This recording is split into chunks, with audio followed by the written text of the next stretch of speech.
Bulldog, Dogo Canario ou encore Mastiff japonais, aujourd'hui vous connaîtrez les 10 races les plus dangereuses et interdites dans le monde. L'Amstaff, communément appelé l'American Staffordshire Terrier, a été créé aux États-Unis par des croisements de bulldogs anglais et de différents chiens terriers au début du XXe siècle. L'Amstaff est une race courageuse, intelligente et puissante. Elle est très orientée vers l'humain et prospère le plus lorsqu'elle fait partie intégrante de la famille.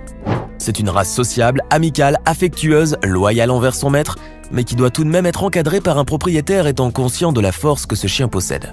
Car l'American Staffordshire Terrier fait avant tout partie de la catégorie de chiens dits dangereux, en raison de sa nature de chien de garde et de chien de défense. Et cela est dû au fait que cette race a été créée dans l'unique but de combattre. S'il a une si mauvaise réputation et que plusieurs villes et États le bannissent, c'est parce qu'en plus d'une mâchoire impressionnante et d'un physique intimidant, l'Amstaff peut faire preuve d'une grande agressivité, d'une instabilité caractérielle et d'une résistance incroyable à la douleur, surtout si ses instincts de chien de combat sont mis à l'épreuve. C'est pourquoi il est primordial que les propriétaires de ces chiens soient consciencieux et prennent les précautions requises pour éviter les accidents.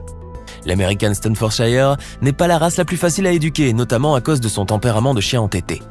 Une patience aiguisée combinée à une discipline ferme et rigoureuse, mais toutefois gentille, sont alors de mise pour les propriétaires de cette magnifique race.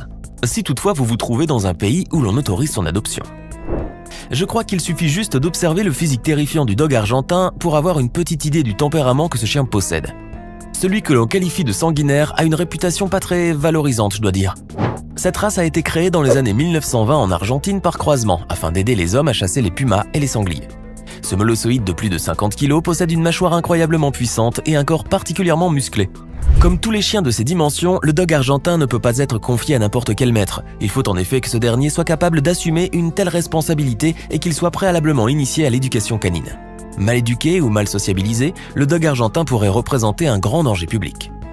Doté d'une intelligence aiguisée et d'un caractère particulièrement ferme et énergique, ce chien a tendance à s'ennuyer facilement, ce qui fait qu'il cherche toujours la petite bête. Et comme tous les molosses, le dog argentin peut aussi parfois se montrer têtu. Il faut donc que son maître soit capable de se faire respecter tout en douceur et sans jamais utiliser la violence. Car contrairement à ce que peut nous faire croire son air de molosse ronchon, le dog argentin est généralement un chien calme et tendre. Il est en effet très brave et très protecteur vis-à-vis des siens, ce qui en fait aussi un excellent chien de défense ou de garde. Il s'intègre facilement à la vie de famille, même en présence d'enfants. Ce n'est que lorsqu'il se retrouve dans des situations délicates, agaçantes ou qu'il se sent en danger que son instinct de chasseur prend le dessus. Et au fait, si cette vidéo vous plaît, n'oubliez pas de mettre un pouce bleu, de vous abonner à la chaîne et d'activer la cloche pour recevoir toutes les notifications et ne rien manquer de nos prochains contenus. Les bulldogs américains sont originaires du sud-est des États-Unis, principalement de Floride, de Géorgie et d'Alabama. Cette race est utilisée depuis le XVIIe siècle pour leur qualité de grand chasseur. En effet, ce chien est capable à lui seul d'attraper un bovin ou un mammifère de grande taille et de le maintenir au sol jusqu'à ce que son maître vienne prendre la relève. Vous comprendrez pourquoi il peut être très dangereux. Le bulldog américain est initialement un chien de travail, doté d'une grande intelligence, mais il peut néanmoins se montrer têtu avec son instinct de prédation très marqué. C'est d'ailleurs pour cela que cette race est extrêmement difficile à éduquer. Il faut donc mettre en place une éducation stricte et cohérente dès le plus jeune âge du chien, afin de lui imposer les règles à suivre et les limites à ne pas dépasser. Pour cette race, l'éducation est d'autant plus importante puisque les chiens qui appartiennent au type pitbull, ou qui leur ressemblent de près ou de loin, sont victimes d'une très mauvaise réputation. Il est donc du devoir de leur propriétaire de prouver que ces chiens sont avant tout tendres et très faciles à vivre. Également appelé Mastiff Bandog, Mastiff américain ou encore Banda par les Anglais, le Bandog est un chien de type molosse. Il est généralement considéré comme étant un type de race plutôt qu'un chien de race pure spécifique. Pendant plusieurs siècles, ces chiens ont été utilisés comme chiens de garde redoutables en raison de leur capacité de garde et de protection. C'est pourquoi le Bandog est considéré comme l'un des chiens les plus dangereux du monde, surtout s'ils ne sont pas dressés et contrôlés avec soin. Le Bandog profite d'une musculature surdéveloppée, d'une incroyable agilité, d'une mâchoire extrêmement puissante et d'une forme angulaire qui lui donne un regard très sportif et imposant. C'est un chien au caractère très difficile et il ne conviendrait pas à des novices en matière d'apprivoisement de chiens de prendre un molosse de ce type. Et s'il fait partie des races les moins appréciées dans plusieurs pays, c'est parce que les Bandogs se montrent très souvent agressifs et redoutables. Ils arrivent à dissuader d'abord par leur aspect, mais aussi par leur aboiement grave ainsi que l'ardeur avec laquelle ils protègent leur territoire. Ce qui fait qu'ils peuvent aussi être très nuisibles et dérangeants au quotidien pour les personnes qui vivent près d'eux ou qui les croisent dans la rue. Certains chiens ont un caractère bien trempé, mais lorsqu'ils sont issus de bonnes lignées et qu'ils ont été sociabilisés et éduqués correctement depuis tout petit, ils ne sont pas plus dangereux que d'autres spécimens. Pourtant, il faut toujours une exception, et cette fois-ci, il s'agit du Boer Bull, de son vrai nom Boer Bull, une race originaire d'Afrique du Sud.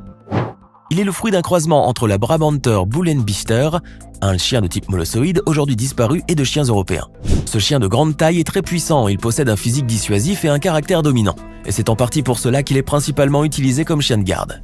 Le Boerboel est aujourd'hui classé parmi les chiens dits dangereux dans la catégorie chien d'attaque. Il n'est plus possible en France d'en faire l'acquisition depuis la loi du 6 janvier 1999. Le Boerboel est aussi un chien intelligent et courageux. Il peut se montrer très calme et doux avec les enfants. Il est aussi assez facile à éduquer et il est très attaché à ses maîtres. Il faut juste savoir y faire avec lui, c'est-à-dire une éducation des plus fermes. Aussi, il est important que le Boerboel soit habitué au port de la muselière depuis tout petit, car même s'il peut être autorisé d'en apprivoiser dans un autre pays, sa catégorisation l'oblige à être promené muselé. On n'est jamais trop prudent. Après le dog argentin, voici une autre race de dog au sang chaud, très chaud même, puisqu'il nous vient des îles de Tenerife et de la Grande Canarie en Espagne. Le dog des Canaries est un excellent chien de combat, de chasse, de garde ou chien berger, bref, tout pour vous faire fuir. Ce grand molosse possède un corps allongé et musclé, une tête massive et une ossature très développée. Généralement, le dog des Canaries est assez calme, attachant et dévoué. Il est aussi très dynamique, mais il peut néanmoins se montrer bagarreur par moments, ce qui lui vaut une réputation de chien à problème. Il est également très méfiant vis-à-vis des personnes qu'il ne connaît pas. Lorsqu'il s'agit de défendre son territoire, ce molosse ne fait aucune distinction entre ceux constituant une menace et les personnes ordinaires. Sachez aussi que l'on ne peut mettre un dogo canario entre les mains de n'importe quel maître. En effet, ce chien a besoin d'une excellente éducation, il doit être sociabilisé très jeune et rien ne doit stimuler son agressivité naturelle. Alors avant d'en apprivoiser un, il faut avoir fait au préalable une formation d'éducation canine. C'est inévitable, l'adjectif dangereux collera certainement toujours à la peau du Rottweiler qui dispose d'une forte notoriété en termes d'agressivité. Certes, il s'agit d'un animal de compagnie très fidèle, loyal, tendre et affectueux, mais il est surtout connu pour être un chien de garde par excellence. Le Rottweiler possède une morsure extrêmement puissante, incontestablement la plus puissante de toutes, et il est très dissuasif de par son allure. D'après la loi relative aux chiens dangereux, le Rottweiler est classé, non sans surprise, dans la deuxième catégorie, d'où le fait qu'un mineur ou une personne aux antécédents judiciaires ne peut en aucun cas en disposer. Le Rottweiler est un chien courageux qui veille à la protection de son maître et de tous ses biens. Doté d'un caractère dominant, il ne supporte pas la présence d'autres chiens et demande à être éduqué dès ses premiers mois.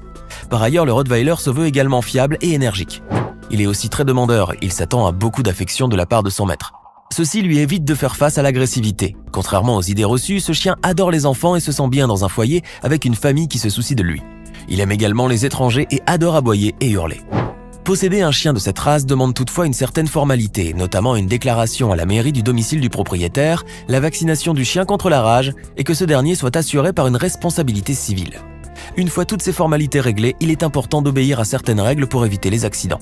Le Rottweiler doit obligatoirement porter un collier, une muselière et une laisse dans un endroit public. Le Tosa, également appelé Tosa Inu, Tosaken ou encore mastif japonais, est tel que son nom l'indique un chien de race japonaise.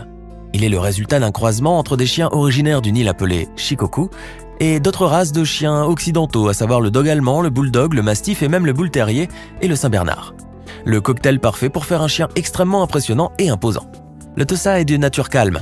Il est patient et pondéré, il n'aboie jamais sans raison et ne devient moins gentil que lorsqu'il sent que la maison de son maître ou sa famille est menacée par un intrus.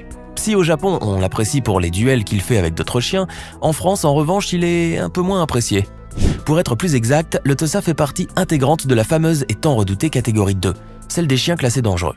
Toutefois, si l'animal a un pédigré, il peut être considéré comme faisant partie de la première catégorie, auquel cas il est obligatoire, tout comme pour les chiens de deuxième catégorie, de les déclarer en mairie et de les assurer. Il est à noter également que les balader dans les lieux publics sans leur faire porter une muselière est punissable par certaines lois. Si la France est plus ou moins indulgente quant à l'adoption d'un chien de cette race, à Malte, en Norvège, en Nouvelle-Zélande, en Tunisie et dans une dizaine d'autres pays, la race des mastifs japonais est légalement limitée, voire même totalement interdite. Le Malinois est une variété de berger belge. Ce chien possède des caractéristiques physiques et intellectuelles exceptionnelles. Il est très polyvalent, d'ailleurs, ce n'est pas pour rien qu'il est régulièrement utilisé par les forces de l'ordre ou par les secours. Il est également le maître incontesté de toutes les disciplines sportives et utilitaires, toujours prêt à défendre ou à sauver des vies. Mais avant d'être un chien de travail, c'est avant tout un merveilleux compagnon de vie. L'amour et l'affection qu'il témoigne pour son maître est d'une intensité telle qu'il peut faire peur. Mais il a également une réputation de chien agressif et dangereux. Même s'il est en général très docile, le Malinois possède un tempérament fort qui aura besoin d'être canalisé et contrôlé.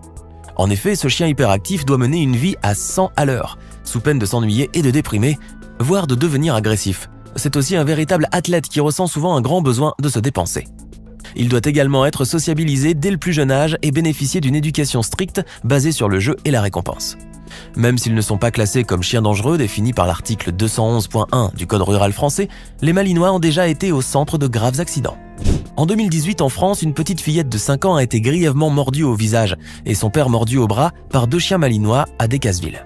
Cela revient à dire que ce chien au fort tempérament doit avoir un maître qui saura l'éduquer fermement tout en respectant sa sensibilité et lui apprendre à se contenir face aux personnes qu'il considère comme intruses.